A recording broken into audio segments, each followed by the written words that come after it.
పేదల సంక్షేమానికి వైకాపా ప్రభుత్వం కట్టుబడి ఉన్నామని పెందుర్తి శాసనసభ్యులు అన్నంరెడ్డి ఆదిరాజ్ అన్నారు. అనకాపల్లి జిల్లా సబ్బవరం తహసీల్దార్ కార్యాలయంలో సోమవారం సుమారు 1000 మందికి పట్టాలు పంపిణీ కార్యక్రమంలో పాల్గొన్నారు.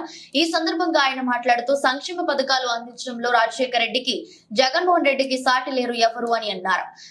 అనంతరం లబ్ధిదారులకు పట్టాలను పంపిణీ చేశారు. ఈ కార్యక్రమంలో తహసీల్దార్ ఆర్ఐ, ఎంపీపీ బోకం సూర్యకుమారి, రాము నాయుడుతో పాటు ఎంపీటీసీలు, సర్పంచులు, కార్పొరేటివ్ బ్యాంక్ చైర్మన్, ఇతర నాయకులు, అధికారులు పాల్గొన్నారు.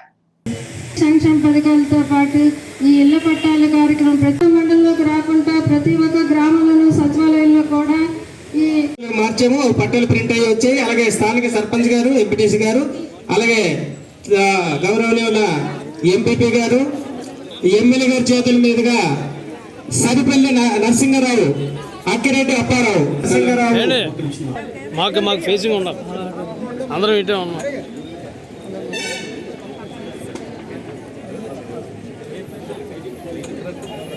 సరిపల్లి నరసింహారావు గారు స్టేజ్ మీద వచ్చి మీ యొక్క పట్టని గౌరవ ఎమ్మెల్యే గారి చేతుల మీదుగా, అలాగే స్థానిక సర్పంచ్ తీసుకోవాల్సిందిగా కోరుతున్నామండి. సరిపల్లి నరసింహారావు గారు అది బాగుంది. డయాస్ మీదకు వచ్చి మీ పట్టాన్ని తీసుకోవాల్సిందిగా కోరుచున్నాము.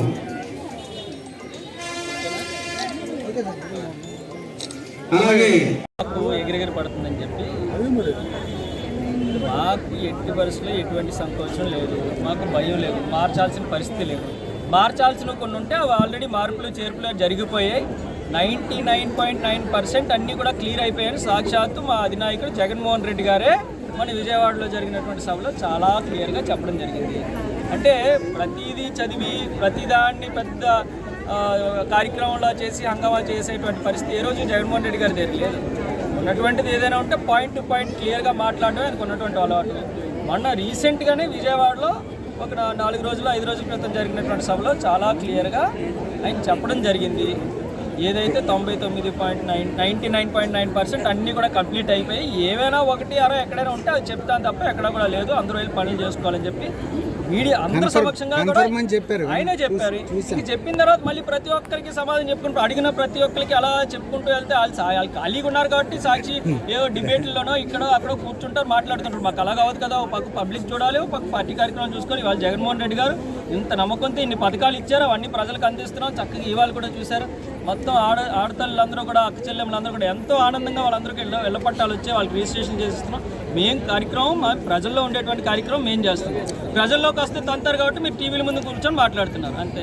ముఖ్యంగా ఏదైతే గౌరవ ముఖ్యమంత్రి వారి జగన్మోహన్ రెడ్డి గారు ఎన్నికల ముందు ఈ రాష్ట్రంలో ఉన్నటువంటి ప్రతి ఒక్క పేదవాళ్ళకి కూడా ఇళ్ల పట్టాలు ఇచ్చి ఇల్లు నిర్మించేటువంటి కార్యక్రమం చేస్తూ ఉన్నారు.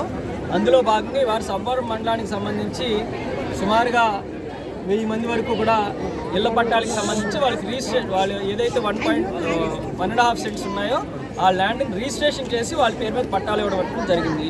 అంతేకాకుండా ఏదైతే మనం అర్బన్ హౌసింగ్ సంబంధించి ల్యాండ్ పూలింగ్ జరిగిందో అక్కడ ముఖ్యంగా పైడివాడ అగ్రహారం, గొల్లలపాలెం లాంటి ప్రాంతాలు, అజనగిరి, నందినారపాడు, గంగవరం లాంటి ప్రాంతాల నుంచి భూములు ఇచ్చారో ఇళ్ల పట్టాలు 1 సెంట్ హౌసింగ్కి, ఆ రైతులకు కూడా న్యాయం చేసేటువంటి విధంగా ఇచ్చినటువంటి మాట ప్రకారంగా ఆక్యుపేషన్ ఉన్నటువంటి వారికి 450 గజాలు, పట్టాబో ఉన్నటువంటి వాళ్ళకి 900 గజాలు వాళ్ళు లేఅవుట్ ఫామ్ చేసి ఆ రిజిస్ట్రేషన్ చేసి ఆ డాక్యుమెంట్స్ కూడా ఇవ్వడం జరిగింది. అంతేకాకుండా కొన్ని దశాబ్దాలుగా కూడా పేదవాళ్ళకి ఏవైతే డీఫామ్ ల్యాండ్స్ ఉన్నాయో వాళ్ళ అధీనంలో ఉన్నాయో వాటిని కూడా పూర్తిగా వాళ్ళకి పూర్తి హక్కు కల్పిస్తూ వాటిని కూడా వాళ్ళ పేరు మీద రిజిస్ట్రేషన్ చేసి డాక్యుమెంట్స్ ఇవ్వడం జరిగింది. 255 ఈరోజు చేసింది అయితే అదేం ఇండివిజువల్గా ఒకరికి సంబంధించింది కాదు, సెట్టిబల్జీ కమ్యూనిటీ అందరికీ సంబంధించి వాళ్ళ కమ్యూనిటీ హాల్ కోసం ఎప్పటి నుంచో అది మేమందరం సెట్టిబల్జీలుగా అందరం కూడా ఇందులో పార్టీలకు అతీతంగా ఈ పార్టీ ఆ పార్టీ అని లేకుండా అన్ని పార్టీలకు సంబంధించినటువంటి పెద్దలందరూ కూడా నా దగ్గరికి వచ్చి మీ చేతితో కొబ్బరికాయ కొట్టాలని చెప్పి వాళ్ళు కావాలని వాళ్ళు చేయడం అయితే జరిగింది. దాని మీద బిల్లు ఉందా లేదా అటువంటి వాళ్ళ పరిస్థితి ఇప్పుడు నాకు చెప్పారు కాబట్టి తెలిసింది. ఒకవేళ ఏమైనా ఉంటే అటువంటిది కూడా నేను ఎంఆర్ఓ గారికి చెప్పి వాళ్ళ పేరు ఆల్టర్నేటివ్ కల్పించే కార్యక్రమం